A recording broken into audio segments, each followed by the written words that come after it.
Bonjour, je m'appelle Flavien Laurentier, conseiller culinaire Epicsaveur Groupe Pomona. Aujourd'hui, je vais vous présenter le safran en filaments. Les filaments de safran s'utilisent entiers, dans de la matière grasse ou dans un milieu humide. Je commence par une décoction dans de l'huile d'olive pour une utilisation immédiate.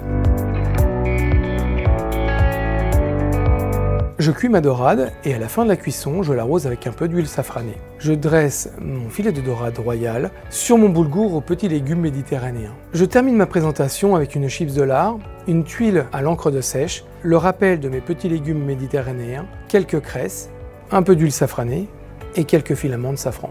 Maintenant, je vais utiliser les filaments de safran en milieu humide dans deux recettes. La première, dans un bouillon de volaille pour la réalisation d'un risotto. Je fais infuser mes filaments de safran dans le bouillon de volaille. Pour cela, j'attends que mon bouillon soit un peu refroidi. Je réalise un risotto de manière tout à fait traditionnelle en utilisant mon bouillon safrané.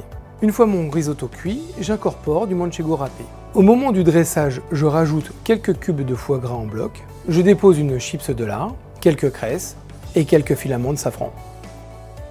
Pour l'autre recette en milieu humide, je vous propose une recette des plus classiques, une mousse au chocolat blanc safrané. Cette fois-ci, je fais la décoction dans la crème. Je la porte à ébullition avec les filaments de safran. Je verse cette préparation sur les pistoles de chocolat blanc. Je laisse refroidir ma ganache avant de la monter énergiquement au fouet. Je la dresse et la décore de quelques cresses et filaments de safran. Pour une mise en œuvre dans un milieu plus sec, je propose la préparation d'une pâte à ravioles avec des marquants de filaments de safran. Dans la réalisation de ma pâte à ravioles, j'intègre du riz d'or et des filaments de safran. Je mets à refroidir mon pâton pendant que je prépare la farce. Pour ma farce, je mixe du poulet, du chorizo, des échalotes, de l'ail, du persil, de la cassonade, du riz d'or bien entendu. J'assaisonne de sel et de poivre et je rajoute un zeste de citron. Je farcis ma pâte à ravioles.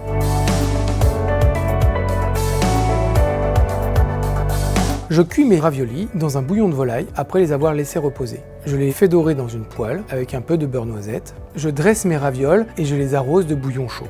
En finition, j'ajoute un brin de cerfeuil et quelques filaments de safran. Enfin, pour un univers encore plus original, je vous propose l'utilisation des filaments de safran en infusion dans de l'alcool.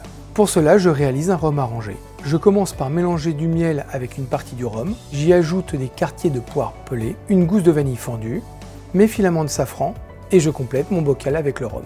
Là, je m'arme de patience, car la dégustation se fera dans 6 mois environ.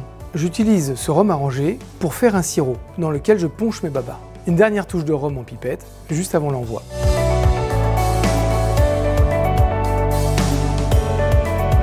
A très vite pour de nouvelles inspirations Esprit de Chef.